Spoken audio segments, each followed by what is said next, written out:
అసలు ఇవన్నీ లేవనుకో చేతులు ఇప్పుడు ఉంటుండేనా ప్రధానమంత్రి గారిది. కాబట్టి అది మనం కూడా అర్థం చేసుకోవాలి. పొలిటికల్ విమర్శలు సభలక్ష చేస్తాం. చెప్పు.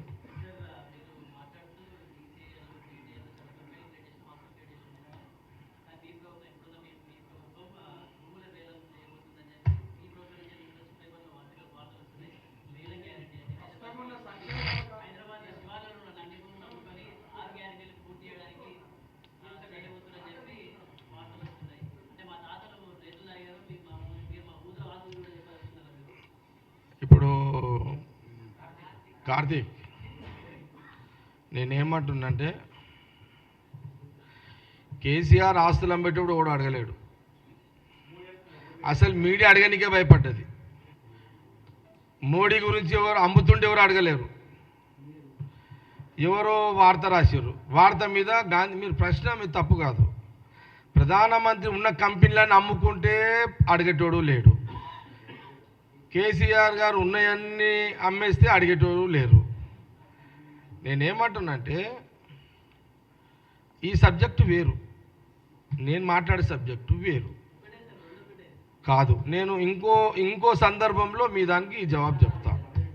నేను ఇంకో దాని సందర్భంలో చెప్తాను మీకు. నేను ఏంది నీ డౌట్ ఏదైనా ఉంటే అడగండి. వీలైనదో చెప్తా, లేదంటే కొంత చెప్తా.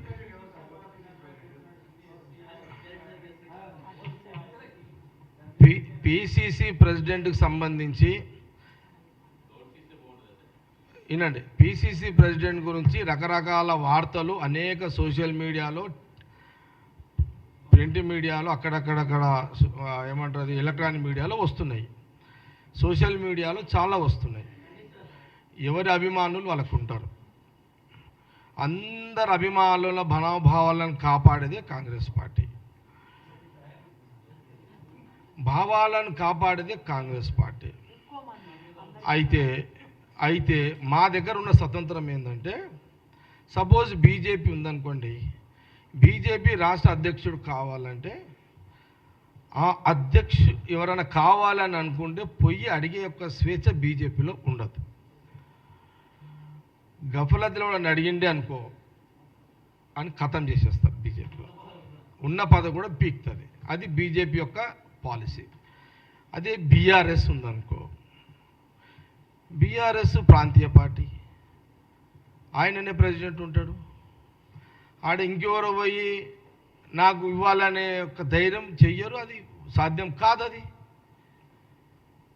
ఒక కాంగ్రెస్ పార్టీలోనే ఎస్సీలు కానీ, బీసీలు కానీ, ఎస్టీలు కానీ, మైనార్టీలు కానీ, రెడ్డిలు కానీ, బీసీలో సమస్త కులాలు ఎవరికైనా ఢిల్లీకి వెళ్ళి రాహుల్ గాంధీ గారి, కేసీ గారితో పాటు మా ఇన్ఛార్జీలకు వాళ్ళు చెప్పుకునే ఒక స్వేచ్ఛ కాంగ్రెస్ పార్టీలో ఉంది.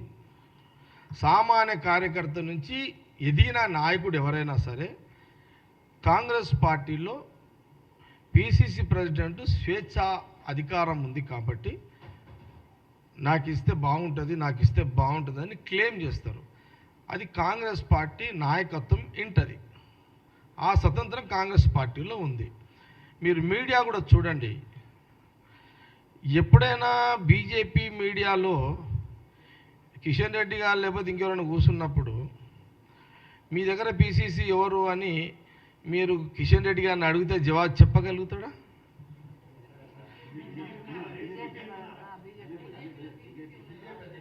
బీజేపీ అధ్యక్షుడు నేనేమన్నా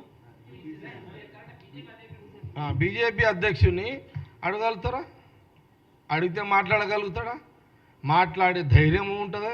ఆయనకు స్వేచ్ఛ ఉంటుందా? లేదు. అచ్చా, కేసీఆర్ని ఎవరు అడగాలి? కొడుకు కూడా అడగలేడు, బిడ్డ కూడా అడగలేదు, ఎవరు అడగలేరు. ఒకటి అదే మా సీఎం రేవంత్ రెడ్డి గారు, ఎగ్జాంపుల్ చెప్తున్నా, మా సీఎం పిసిసి రేవంత్ రెడ్డి గారు ఎప్పుడన్నా మీరు ప్రెస్ మీట్లో కూర్చున్నాడు, ఏం సార్ మీ పిసిసి ఎవరంటే మా అధిష్టానం అంటే కోపం తెచ్చుకుంటాడు ఎప్పుడైనా? మా అధిష్టానం చూసుకుంటే చెప్తాడు. ఈ ధైర్యం అన్నా ఈ వర్డింగ్ అని చెప్పే ధైర్యం బీజేపీకి కానీ బీఆర్ఎస్లా కానీ ఎవరికైనా ఉన్నదా? కాబట్టి మీరు అడిగిన దానికి కొంత క్లారిటీ ఇవ్వగలిగిన, మీకు పేర్లతోటి కావాలి అని అనుకున్నప్పుడు నేను, ఎందుకంటే ఈరోజు జవహర్లాల్ నెహ్రూ గారు 16 సంవత్సరాలు జైలు జీవితం గడిపాడు, 17 ఏళ్ళు వారు ప్రధానమంత్రిగా ఉన్నారు, కరెంటు తెచ్చిండు, వ్యవసాయాన్ని అభివృద్ధి చేసిండు, ఎఫ్సిఐ చేసిండు, ఈరోజు 3 పూటల తిండి తింటున్నారు. ఓకే, 16 ఏళ్ళ డ్యాములు కట్టిండు జవహర్లాల్ నెహ్రూ గారు.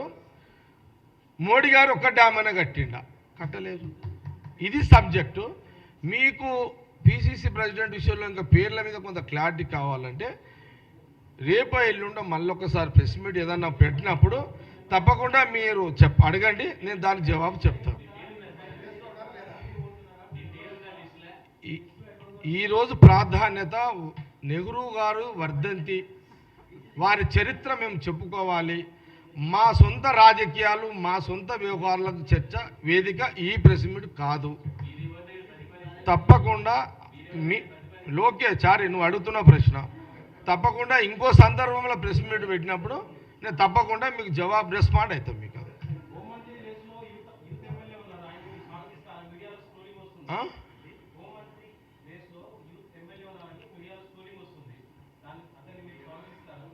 అంటే ఒకటి మీరు అడుగుతున్నది ఏంటంటే ఏదో హోంమంత్రి ఇంకో మినిస్టరు స్కోరింగ్లు వస్తున్నాయని మీరు అంటున్నారు.